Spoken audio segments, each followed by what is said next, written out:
So this is a world where most European colonies have been swapped, usually with a ally or a neighbor or just a historical rival, one or the other, and I've had this idea for a while now, except there's also a mod in the workshop called Reverse Colonies. That is a little weird.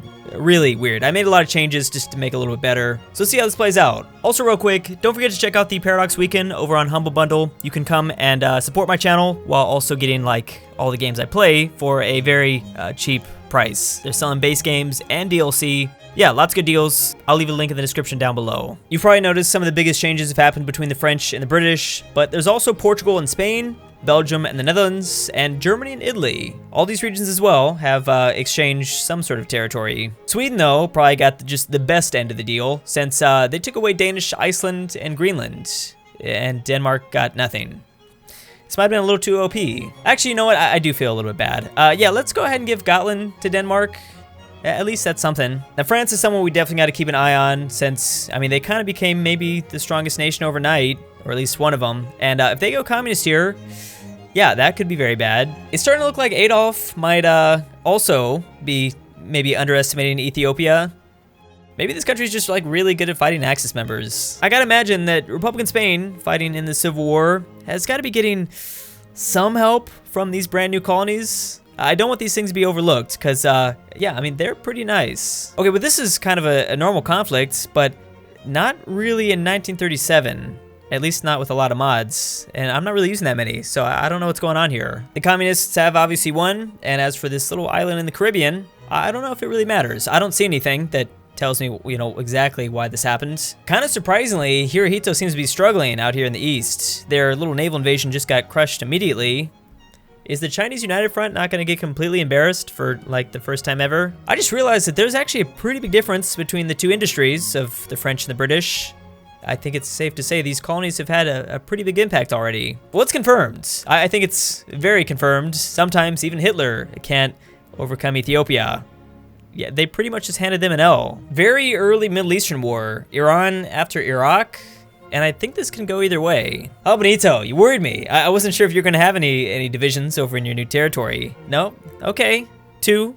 I mean, not enough, but okay. I realized that, you know, some of these changes probably won't make a difference, especially when it comes to the Dutch East Indies or the Belgian East Indies. I mean, they're gonna get gangbanged, and it's not gonna be a surprise. Well, hold on. At least this is something. I think I can honestly say I've never seen this conflict before. Republican Spain versus the Dutch, and it obviously has to do with something in Africa. The Spanish actually might have a pretty nice game. I mean, this is a huge chunk of territory. Plus, I mean, you don't know how the Dutch are treating these people. You might as well take it off their hands. The Netherlands are also attempting naval invasions in northern Iberia. Again, that's something I never thought we'd see. Also just now, Romania took out Bulgaria, and I guess Iran did win their war against Iraq, and they also just ate up this whole nation. Peru, joining this Japanese faction real early. There's still no World War II. By the way, the Peruvians are at war with Chile. Forgot to mention that. Spain won the war. Not surprising, but the peace deal definitely was. Obviously, nothing to do with the Congo. That was kind of expected. But I would have never guessed this. Not in 1,000 years. Not in like a regular Hoi 4 game, but this is definitely not a regular Hoi 4 game. Now this is a little bit more familiar. All right, so World War II broke out. Germany declared war on Poland. The Polish did join the Allies, but the French haven't yet. They're still kind of up in the air. Come on, Italy. Now I'm expecting you to do something with your East Prussian territory. You're involved in the war as well, so you kind of have no excuses. Now here's the big question. Now Germany controls the African front, and I guess as expected, they're doing much better. Although they did already drop the ball with Ethiopia. Now this is where the fun begins. Germany declared war on the Dutch, which now calls in Spain since that was their puppet. Okay, that's a little bit harder now. You're kind of facing all of Western Europe. Oh, fuck it. Yeah, you might as well. Join the Comintern, get the Soviets in. Who cares at this point? Just have Hitler versus the entire world. Yugoslavia joined that faction as well, but that was actually because there was a minor skirmish with Hungary. They both joined factions, causing this massive war. Either way, yeah, no, it's not Tito leading this country. Not yet, anyways, but we can only hope. So the Axis are kicking ass. They're slapping some major cheeks over here. They've already taken out France. They're about to take out Poland, and they're already in Iberia. Kind of interesting to see free France in like Sudan, Egypt, other parts of the Middle East, and, you know, former British territory. Not used to that one. Oh, but most importantly, Northern Ireland. Do not forget about Northern Ireland. That actually seems like a nice location to escape to. Now, with the fall of France, what did the former British colonies do? South Africa, French, Raj, Australia, they're not used to this, you know, because normally the UK kind of sticks around. I mean, I guess this is helpful. Of course, the US is trying their best to, you know, just keep everything alive. They kind of need to get involved soon, or else Adolf's going to take everything. Two minor wars have kind of just randomly popped up. Saudi Arabia and Oman, as well as, I think, Bolivia and Paraguay. Yeah, lots of kind of action in South America. I like it. Oh, poor Denmark. Oh, man, I feel horrible. I mean, I know that you guys normally don't do that well, but without Iceland and Greenland, I mean, you guys are really fucked. China is, in fact, just starting to win their war against Japan. They're, I think, going to take the Korean Peninsula here very soon, so at least that is one region that the fascists aren't super successful in. So two peace deals, China did escape, so looks like they will be around, and they're going to be pretty powerful as well. And then, of course, the Saudis, yeah, I mean, they were kind of going to win no matter what. Damn, Germany, you guys are really starting to look kind of embarrassing. Maybe things are easier said than done. You're doing fine in Europe, but not so much in this front. I didn't even realize that the Finnish joined the Axis. They're not at war with the Soviets just yet, but that's because there was a separate war against Norway. Either way, yeah, the Norwegians are dead. Now, this conflict might definitely bring both these nations into World War II, specifically Brazil, because they might join the Allies. Okay, I have no idea why the Americans did this. The US are going after Mexico.